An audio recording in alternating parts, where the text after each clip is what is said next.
Miriam Aldrin was sorting through her mother's linen closet when she found the envelope. She did not scream. She did not cry.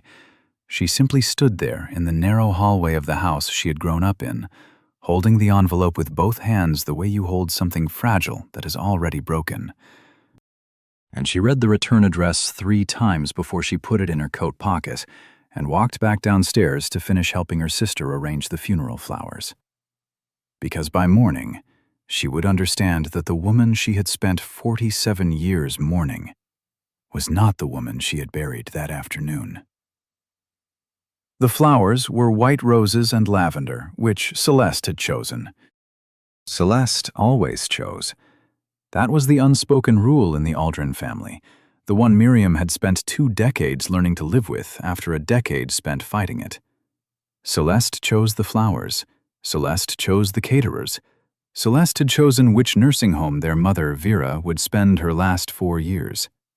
She had chosen the hospice, the doctor, the medication schedule, and ultimately, the obituary, which described Vera Aldrin as a devoted mother of 2 daughters, survived by her loving family and her faithful younger daughter, Celeste, who cared for her through her final years. Miriam had read that obituary in a hotel room in Portland, where she now lived. She had read it 3 times. She had not called Celeste that night. She had folded her reading glasses and set them on the nightstand and stared at the ceiling until 2 in the morning. And then she had booked her flight home.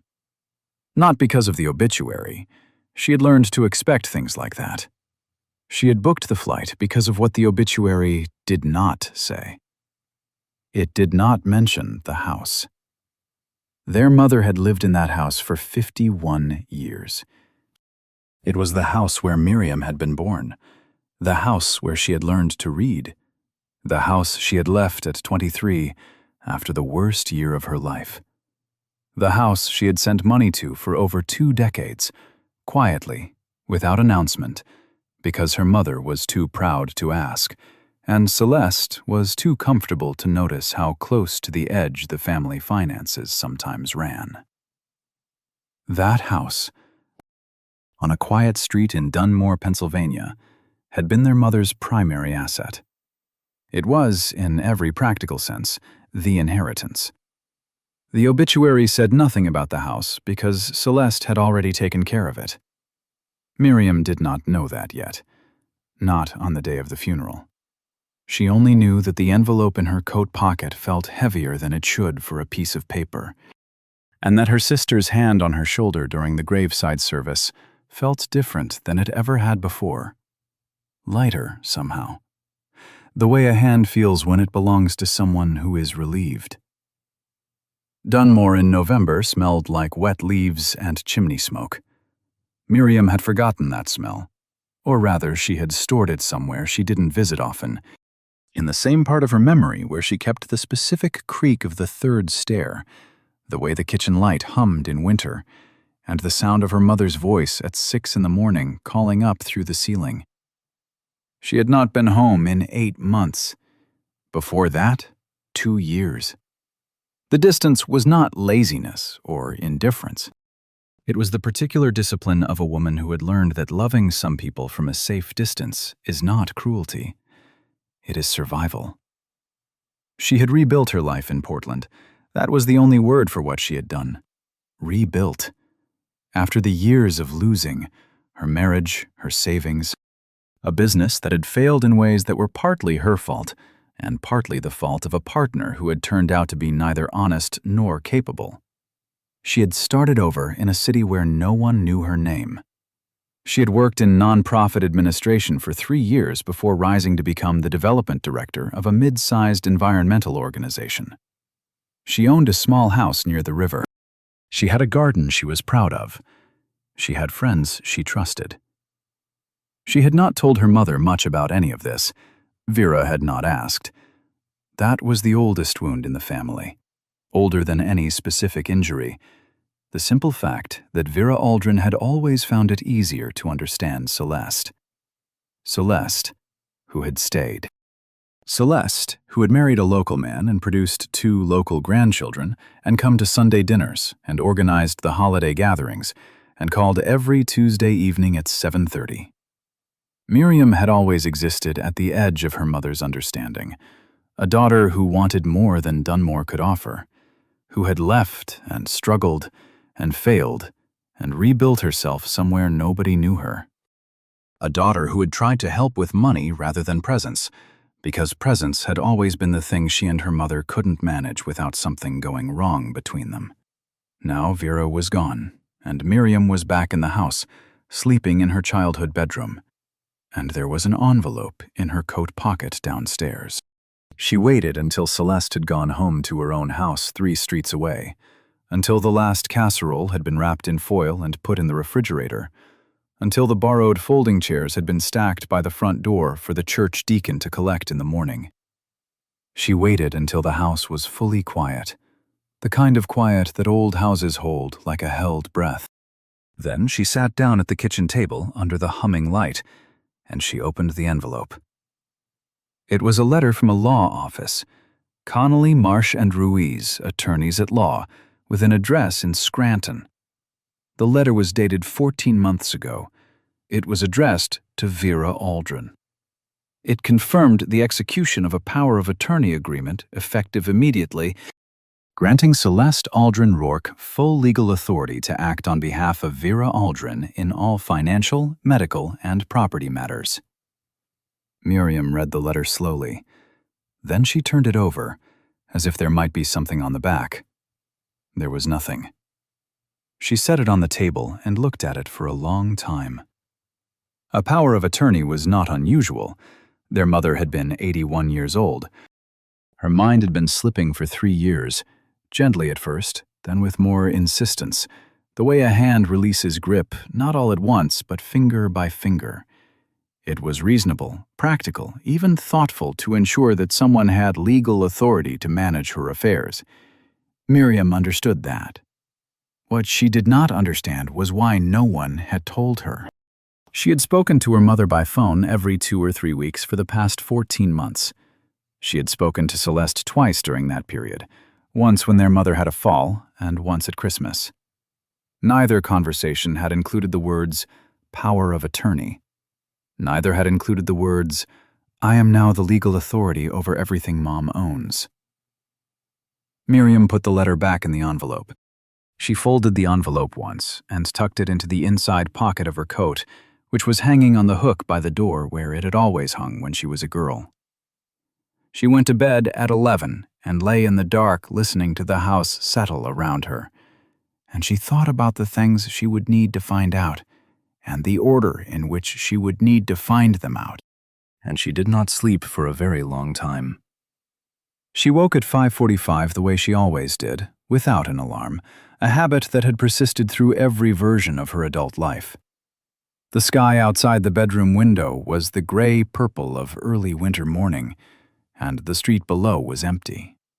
She dressed quietly and went downstairs and made coffee in her mother's old percolator, which was the same model her mother had owned since 1989, and which Miriam had always privately thought produced coffee that tasted like the 1970s, but which she drank anyway because she was in her mother's kitchen, and it was 5:45 in the morning, and certain things do not change. She called the law office when it opened at 8:30.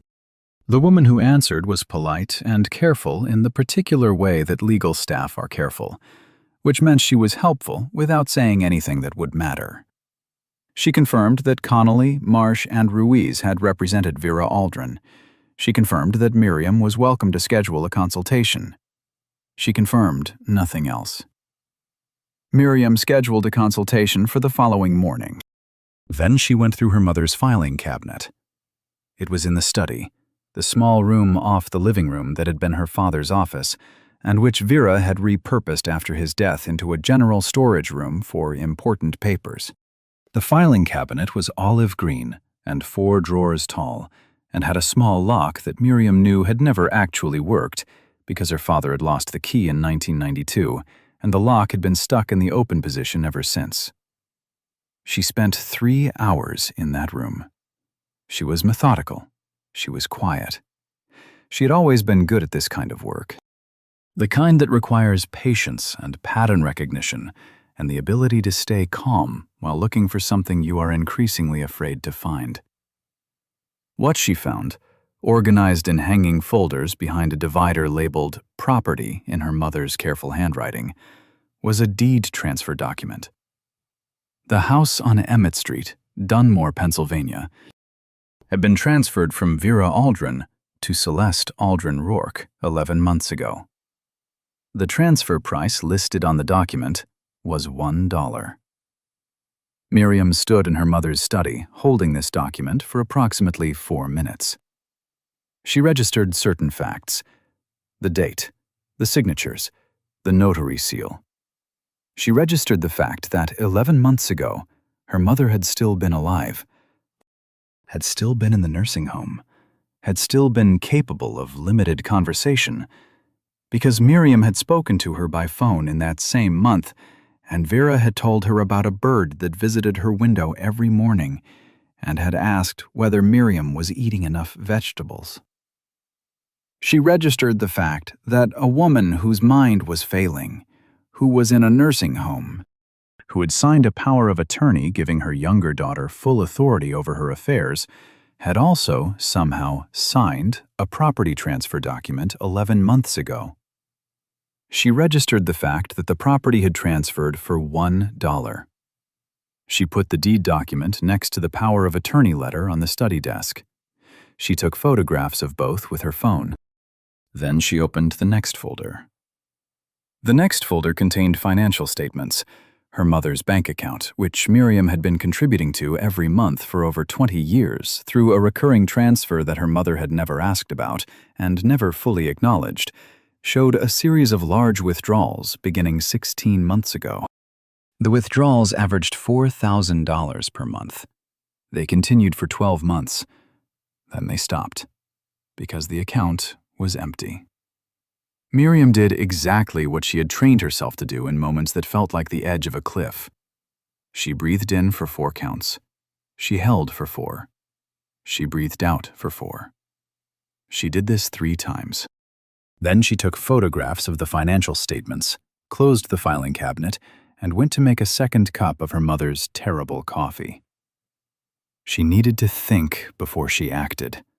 That was the discipline she had learned after everything she had lost the first time, when she had reacted before she thought, and the cost had been enormous. She would not make that mistake again. She sat at the kitchen table with her coffee, and she organized what she knew. 14 months ago, power of attorney granted to Celeste, not disclosed to Miriam. 13 months ago, large regular withdrawals begin from Vera's account. 11 months ago, property transferred to Celeste for $1. 1 month ago, Vera Aldrin dies in the nursing home. 2 weeks ago, obituary published. No mention of property, no mention of estate, no mention of Miriam's existence beyond a single line noting she was a surviving daughter. This was not a misunderstanding. Misunderstandings had shapes. They were jagged. They left gaps. They had the specific awkwardness of something that happened without full intention. What Miriam was looking at had a different shape. It was smooth. It was organized. It had been executed in a particular order, over a period of time, in a particular sequence that suggested advance planning. Her sister had not stolen from their mother in a moment of weakness or panic. She had done it carefully, over more than a year, while their mother was alive and dying, while Miriam was sending money every month to an account her sister was quietly draining, while the world continued its ordinary rotations. The phone on the table buzzed. A text from Celeste. "Bringing by some of Mom's things you might want to keep. Around noon?" Miriam looked at the text for a moment. Then she typed back, "That would be lovely. See you then."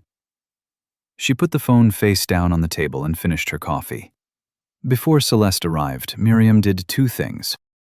She drove to the Scranton branch of a national office supply chain and made physical copies of every document she had photographed.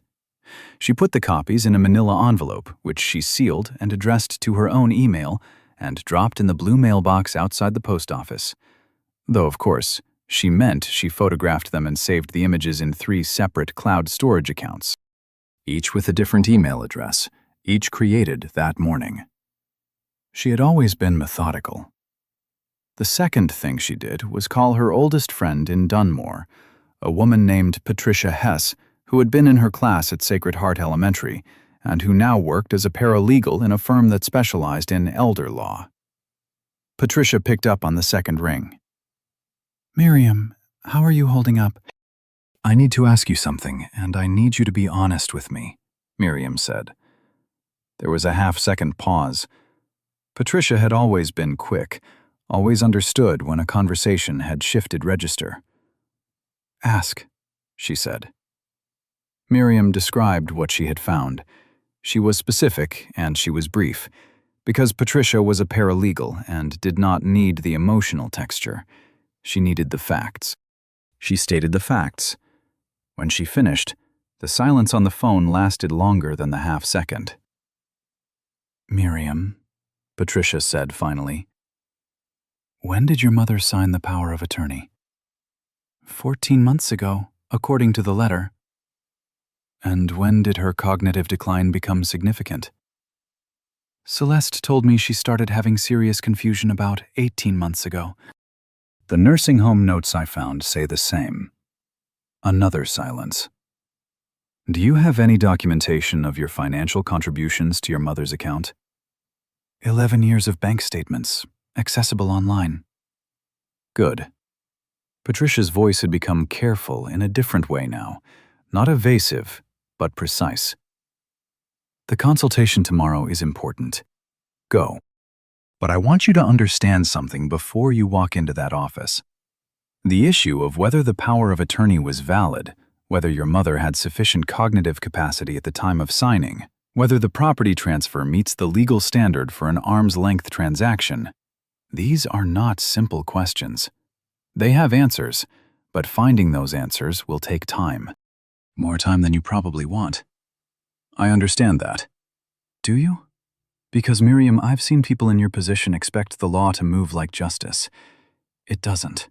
It moves like the law." "I know," Miriam said. "I'm not looking for fast. I'm looking for thorough." When she hung up, she sat with the weight of that for a while. She was not looking for fast. She was building something. And the first rule of building things, the rule she had learned at significant personal cost, was that you begin from the foundation, and you do not rush the foundation. Celeste arrived at noon with a cardboard box and the specific expression Miriam had spent decades cataloging, the expression of someone who was performing normalcy in a situation that required it. Celeste was 53, 2 years older than Miriam, and she had their mother's eyes, dark brown and observant, though she used them differently than Vera had.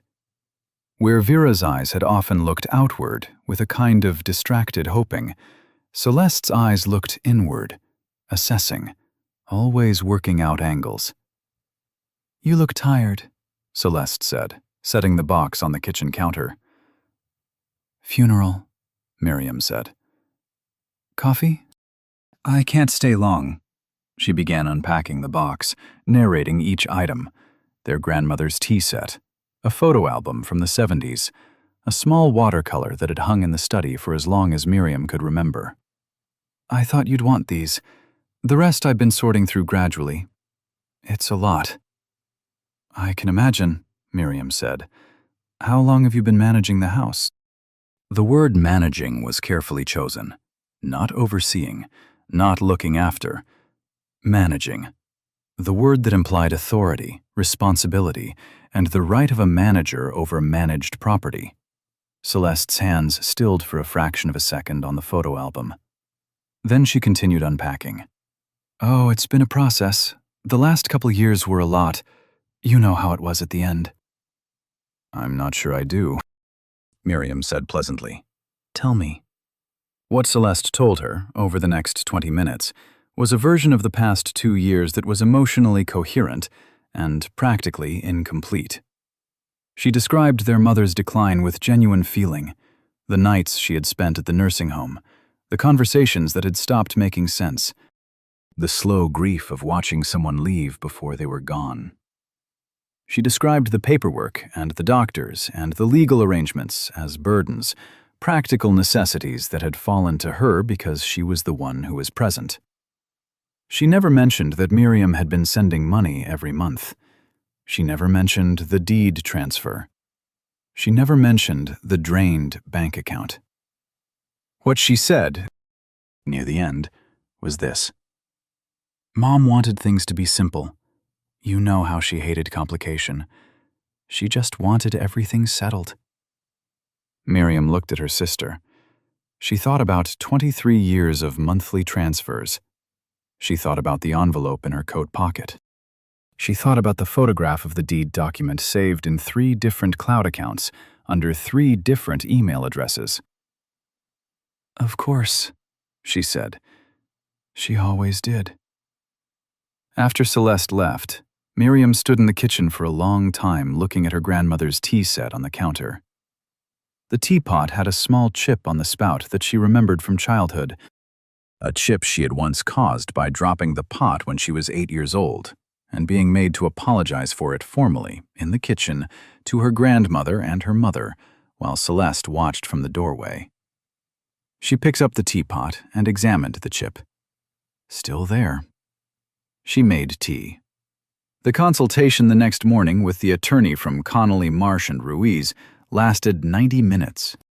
The attorney's name was Warren Ruiz, a measured man in his late 50s, who had the manner of someone accustomed to sitting across from people in pain and finding his way through their pain to the specific legal questions underneath.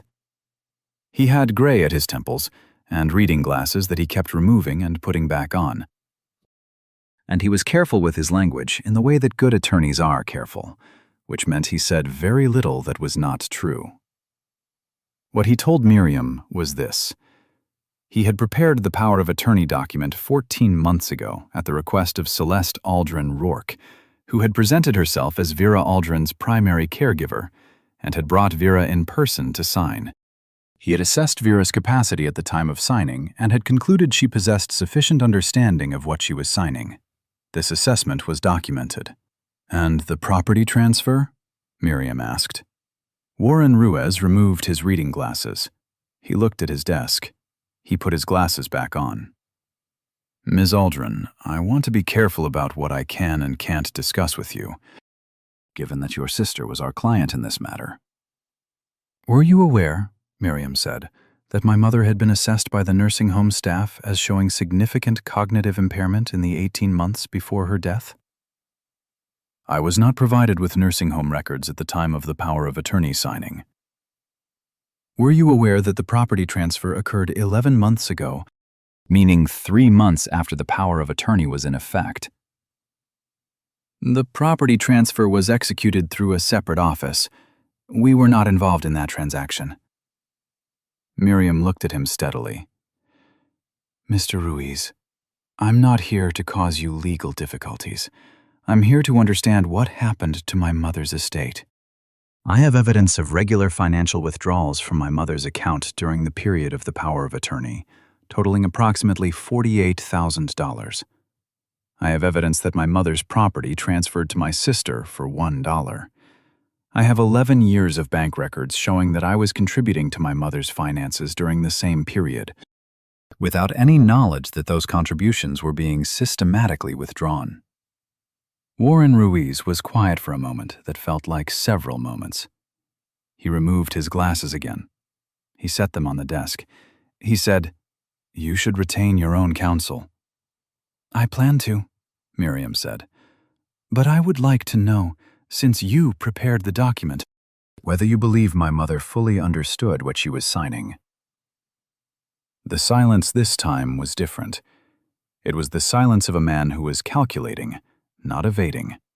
A man working out the distance between what he knew, what he could say, and what, in a court of law or before a medical review board, would constitute a professionally damaging understatement. "I believe," he said finally, "that the question of capacity in elderly clients is one that deserves careful, independent review."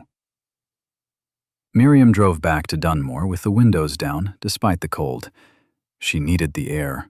She needed the sensation of something moving against her, because the alternative was to sit still in the warmth and feel the full weight of what she was beginning to understand. And she was not ready for that yet. She stopped at a pharmacy and bought a legal notepad and 2 pens. She went back to the house and sat in her father's old study and began writing everything down in chronological order, with dates and amounts and the names of every person she needed to contact and every document she needed to obtain. She was building from the foundation. Her first call that afternoon was to the nursing home where her mother had spent her last 4 years. She explained who she was, that she was Vera Aldrin's daughter and that her mother had recently passed, and that she was in the process of settling the estate. She asked about the process for obtaining her mother's medical records. The woman she spoke to was helpful. There was a standard form, a processing time of 2 weeks, a small fee. Miriam requested the records. Her second call was to her mother's bank. She explained the situation with appropriate calm. She requested statements for the full period of the account's activity. She was informed that this request, given the account holder's death, would need to be processed through the estate executor. She asked who the estate executor was. The woman at the bank told her she was not authorized to disclose that information. Her third call was to Patricia. "Celeste is the executor," Patricia said, before Miriam had finished explaining. "Almost certainly.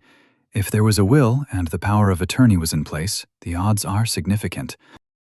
"Is there any way to know without going through the estate court?"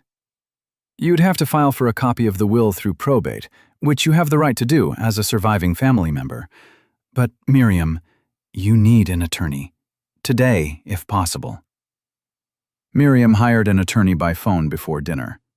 Her name was Sandra Okafor, and Patricia had recommended her as someone who specialized in contested estates and who had, in Patricia's phrase, the kind of patience that makes other attorneys nervous.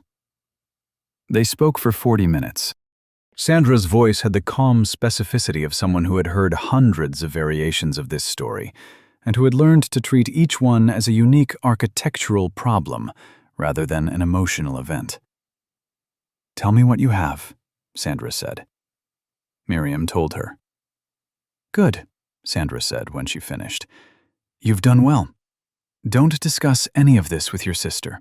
Not a word. If she asks about your mother's finances, you don't know anything. You're just a grieving daughter going through old papers. She already asked me if I was going to sell any of Mom's furniture." "What did you say?" "I said I wasn't sure yet." "Good. Keep saying that. How long can you stay in Dunmore?" Miriam thought about the garden in Portland, the office, her director's desk. She thought about what had been built here, in this house, in her name, without her knowledge, over the period of 2 years while she had been living 3,000 miles away, sending money she thought was helping. "As long as it takes," she said. The next 10 days were quiet on the surface and very busy underneath. Miriam attended to the surface appearances. She sorted through her mother's belongings. She accepted casseroles from neighbors. She had dinner once with Celeste and her husband and their 2 teenage sons in a house that had been redecorated recently in a way that suggested, if you were looking for it, a recent influx of disposable income. She was pleasant. She was warm. She asked about the boys' soccer team. She complimented the kitchen renovation. Underneath, she was building. Sandra filed for a copy of the will through probate court. Miriam obtained her mother's medical records from the nursing home and spent an evening reading through 4 years of documented cognitive assessments, falling MMSE scores, nursing notes, and physician observations. The records confirmed what she had suspected.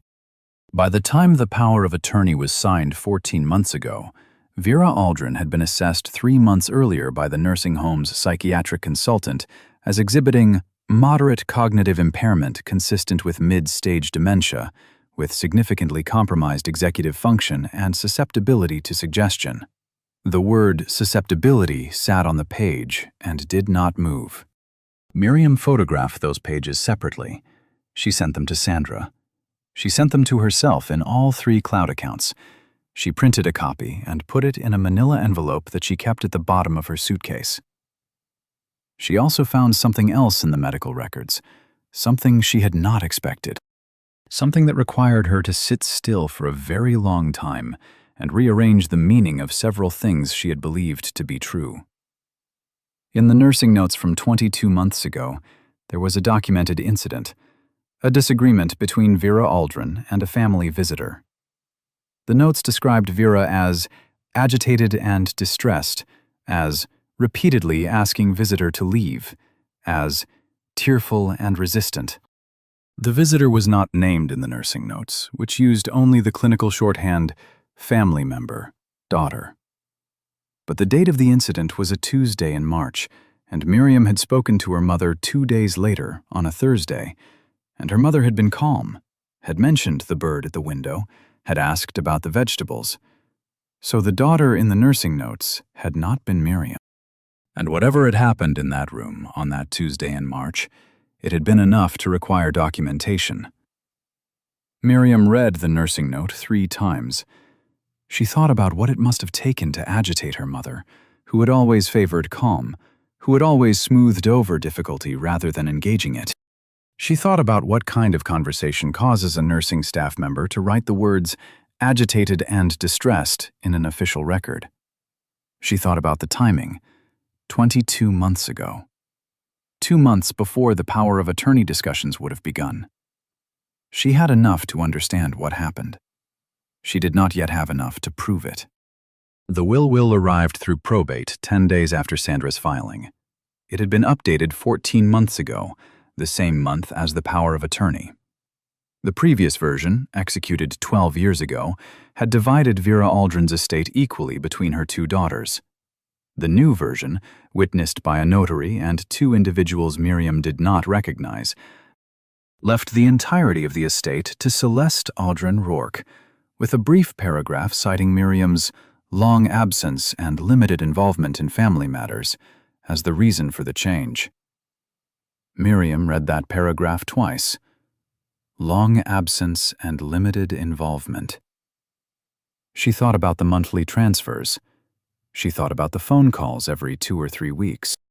She thought about the birthday cards and the Christmas packages, and the one time she had flown back unexpectedly because her mother had been hospitalized with a respiratory infection and had sat by her bed for 3 days until Vera was well enough to send her home with the particular gentle dismissal that Vera had always used on Miriam specifically.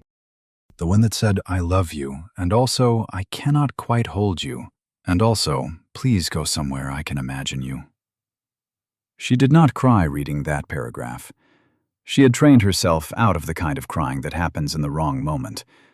She would cry later, somewhere private, for the mother who had let herself be guided away from her. And that crying would be for Vera and not for the inheritance, because they were 2 separate griefs. For now, she called Sandra. "The will was changed 14 months ago," Sandra said, after Miriam read her the relevant provisions.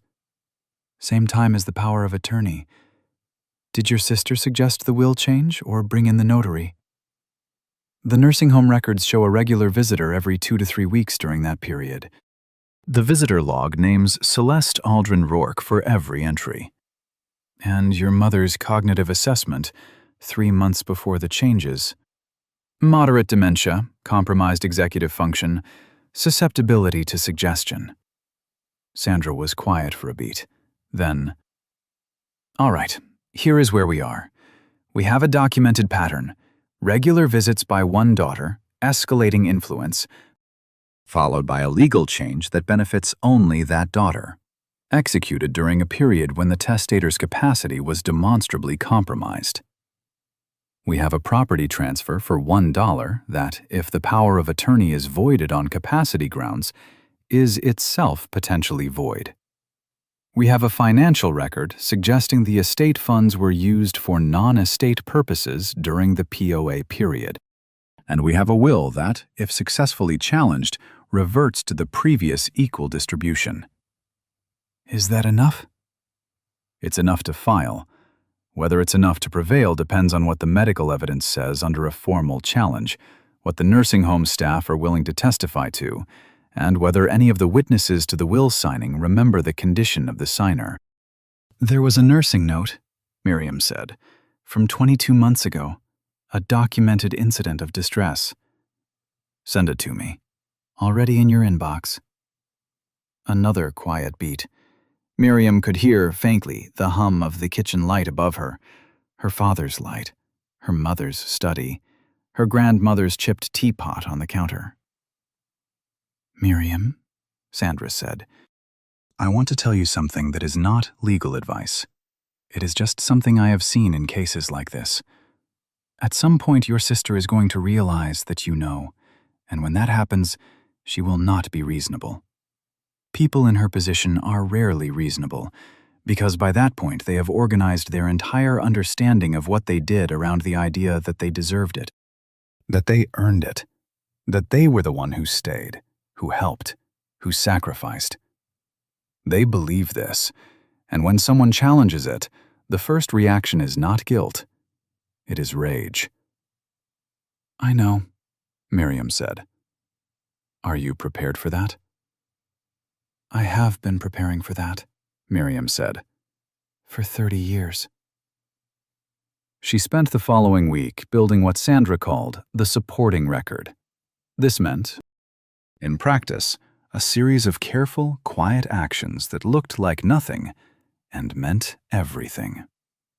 She visited her mother's neighbors, not to ask questions about Celeste, but to talk about Vera, to sit with cups of tea and look at old photographs and let the conversation find its own way. People who love someone who has died want to talk about them. They are grateful for the listener. And in that gratitude, they remember things. The neighbor on the left side, a retired schoolteacher named Harriet Bloom, who had known Vera for 40 years, told Miriam over chamomile tea that she had been surprised by the house sale. Not because she had known Vera had intended to keep it, but because of the timing. She sold it, or I suppose Celeste handled it, the paperwork. You know, right after Christmas last year. And I remember because I'd seen Vera at Thanksgiving when Celeste brought her home for the holiday. Vera didn't look well. She was confused about where she was for part of the afternoon. She kept asking for her mother. Harriet paused. Her mother's been gone since 1998. Miriam wrote nothing down during these visits. She had trained herself to remember conversation the way she had once trained herself to take notes during difficult meetings, with specific and categorical retention. She waited until she was alone in the car or back at the house to write the substance down on her legal notepad. She called Celeste's husband's cousin, a man she had met twice at family events, who worked in the county assessor's office, not to ask anything directly, just to confirm through general conversation that property transfers of this type, parent to child, below market value, were subject to specific gift tax reporting requirements, the absence of which could constitute an additional legal complication. She located, through the nursing home's visitor log records, the names of the two witnesses to the will. One was a neighbor 2 streets over from the nursing home, who appeared to have no other connection to the family. The other was a woman named Dolores Marsh, who, Miriam discovered through a 30-minute search, was the wife of Warren Marsh, the second partner in Connolly, Marsh and Ruiz. She sat with that information for a full evening. She called Sandra in the morning. "Is that a conflict?" Miriam asked. "It's a significant question," Sandra said. "A witness to a contested will who has a personal relationship with the attorney who prepared the power of attorney in the same matter? That's not automatically a conflict of interest, but it's a thread worth pulling. Were you planning to file a complaint with the state bar?" "I was planning to do whatever gives us the most leverage," Miriam said. In the right order. Sandra was quiet for a moment, in a way that suggested she was smiling. You're good at this. I had to become good at this, Miriam said.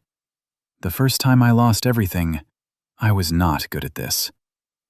She had not yet told Sandra the full story of the first loss.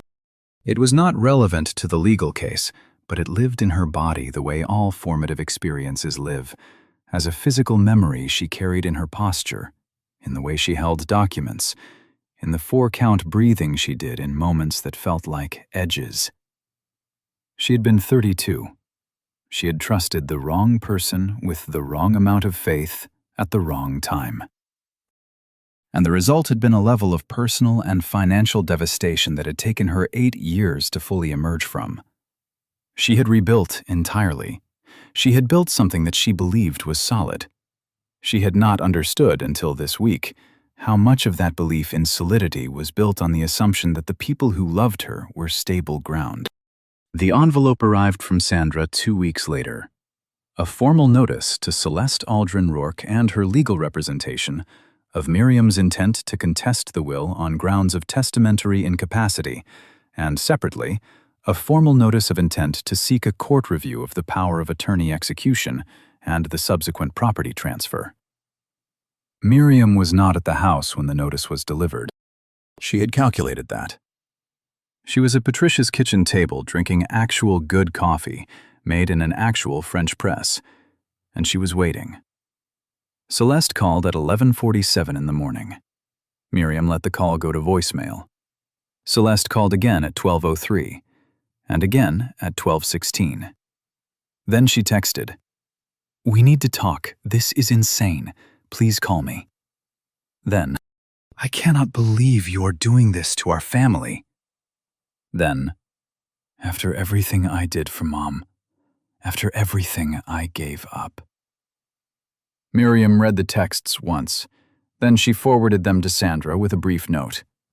Documentation.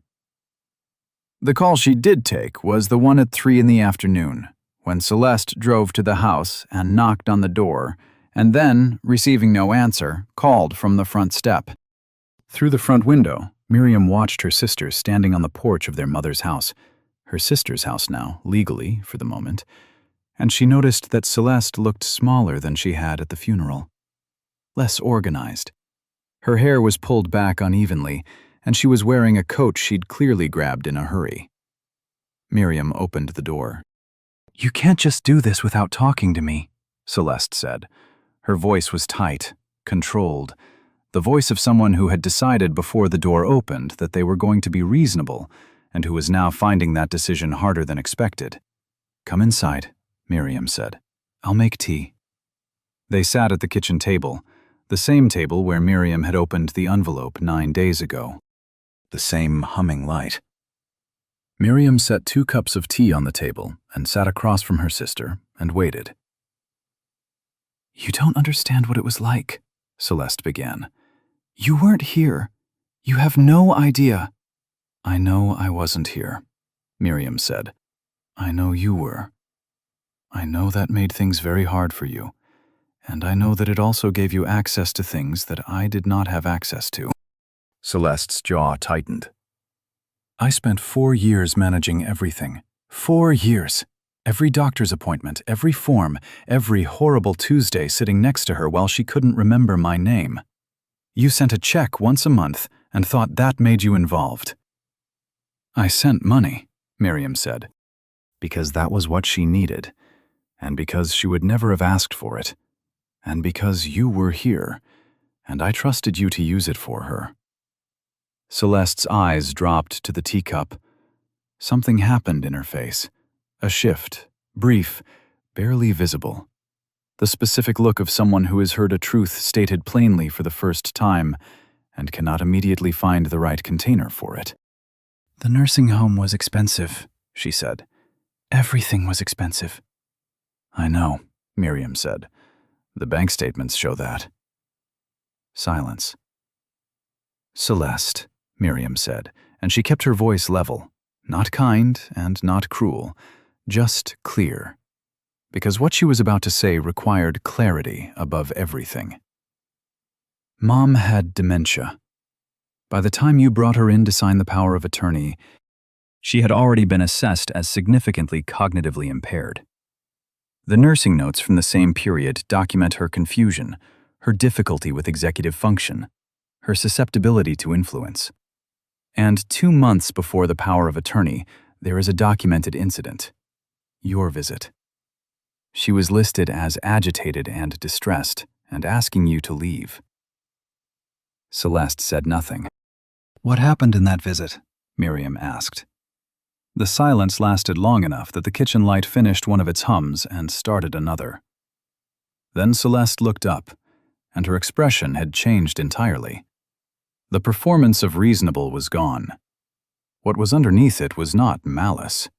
It was something more familiar and in its own way more painful.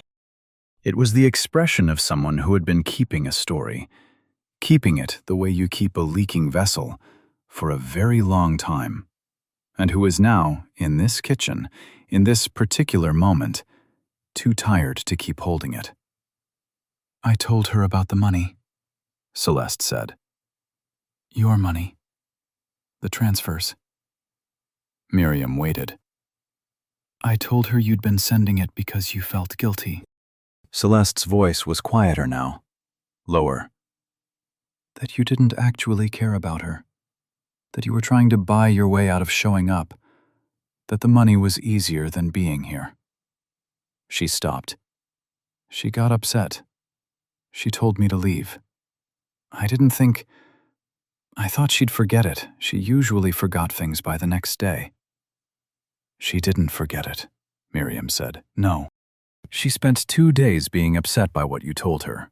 And then the next time I called, she was calm, because she had decided to forgive me, or to set it aside, or to do what she always did when something was too complicated. She moved past it. Miriam, what you told her was not entirely wrong, Miriam said, and she heard her own voice doing something she had not planned for it to do, which was to become honest rather than strategic. I did use the money as a way of being present without being present. I was not good at being here. I was not good at navigating the thing between me and her. The distance was real. My absence was real. I don't want to pretend otherwise. Celeste's hands around the teacup had relaxed slightly. But, Miriam continued, what you did with that truth was to use it. To use it to shift her against me, and then to use the shift to move her toward legal arrangements that benefited you. Whether you planned it that way from the beginning or whether it grew as you went, I don't know. I'm not sure it matters. The result is the same. Another silence. Outside, a car passed slowly on the wet street. I thought she was going to die within a year, Celeste said. The doctor said, when she had the infection the second time, they said she might not make it. And I thought, if she dies, what happens to the house? It'll go through probate. Miriam will get half of something I spent 4 years keeping together, and I'll have nothing extra to show for it. She shook her head. I know how that sounds. I know how that sounds too, Miriam said. Because you told yourself a story about what you deserved, and the story was not entirely false. But what you did to make the story come true hurt someone who did not deserve to be hurt. And that someone was also our mother. Celeste was quiet for a long time. When she looked up, her eyes were wet. If you take this to court, she said, it will cost both of us more than the house is worth. I know that. Then why are you doing it? Miriam looked at her for a moment. She thought about her father's study, her grandmother's teapot, the filing cabinet that had always been slightly open. She thought about the monthly transfers and the phone calls every 2 or 3 weeks, and the flight she had booked without announcement when her mother had been hospitalized, and the 3 days by the bed, and her mother's gentle dismissal at the end, the particular one that said, I love you, and also, I cannot quite hold you. Because she can't do it, Miriam said. Because she's gone, and she can't say what she actually wanted, and because someone should say it. Celeste turned away toward the window. Miriam picked up her tea.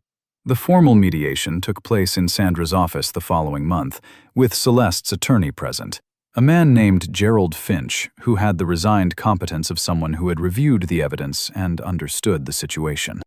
Miriam attended with Sandra. Celeste attended with Gerald, and without her husband, which Sandra had noted quietly beforehand was likely deliberate. The evidence Sandra presented was substantial. The cognitive assessment from 3 months before the POA signing, the nursing note from the visit that preceded the will change, the financial records showing systematic withdrawal of funds during the POA period, the testimony affidavits from 2 nursing home staff members who remembered Vera Aldrin's condition during the period in question, the property transfer document, the tax reporting discrepancy, the statement from Harriet Bloom, the neighbor, the connection between the will witness and the attorney's firm. Gerald Finch reviewed all of it with the careful stillness of a man who was counting his own resources and finding them insufficient. What followed was 3 hours of discussion that Miriam experienced the way she experienced most difficult things, from the inside out, watching herself navigate each exchange, noticing the moments where emotion threatened to overtake strategy, breathing through them, staying clear. By the end of the 3rd hour, the mediation had produced a preliminary agreement. The property transfer would be voided, the house would be appraised and sold, with the proceeds divided equally after accounting for the nursing home costs Celeste had genuinely paid from the estate during the POA period. A separate accounting would be conducted of the other withdrawals, with Celeste required to provide documentation for each withdrawal, or, absent documentation, to repay the undocumented amounts from her share of the proceeds. It was not everything Miriam had hoped for. It was not the full accounting she had imagined in the worst hours of the investigation. But it was real. It was documented. It had the weight of agreement on both sides, which meant it could be enforced. She signed the preliminary mediation agreement at 4:15 in the afternoon. Celeste signed it across the table from her. Their eyes met briefly when they both looked up from the document. Celeste looked tired. She looked, underneath the tiredness, like someone who had been carrying something for a long time and had recently been relieved of it against her will, and did not yet know how to stand without the weight. Miriam recognized that expression. She had worn it herself once. It was the expression of someone who is about to have to rebuild. She did not feel satisfaction looking at it. She felt something more complicated. The specific texture of being right about something you desperately wished you were wrong about. She signed her copy. She put it in her bag. She thanked Sandra. She shook Gerald Finch's hand. She did not hug her sister. She drove back to the house on Emmett Street alone. The sky was the deep blue of late winter afternoon, the kind of blue that has no warmth in it, but has a specific clarity. Everything visible and cold and precise. She parked in front of the house and sat for a moment looking at it. It was a small house. It had always been a small house, and she had sometimes been embarrassed by that as a teenager, and had later understood that embarrassment as the particular self-consciousness of a person who was already learning to want more than what she came from. The paint on the shutters was peeling in the upper corners. The front porch railing had a new post that did not quite match the others.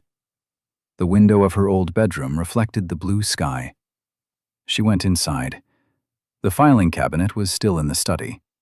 She closed the drawer, which had been open since the first morning. The drawer closed with a sound, a soft metallic click, and the study was quiet. She picked up her grandmother's teapot from the counter and held it in both hands, feeling the weight of it, the specific weight of old porcelain, the smoothness interrupted at the spout by the small chip she had made at 8 years old. She had apologized for it formally. Her grandmother had said it was fine. Her mother had watched. She put the teapot in her bag. She was taking it back to Portland. She had earned it as honestly as anything she owned.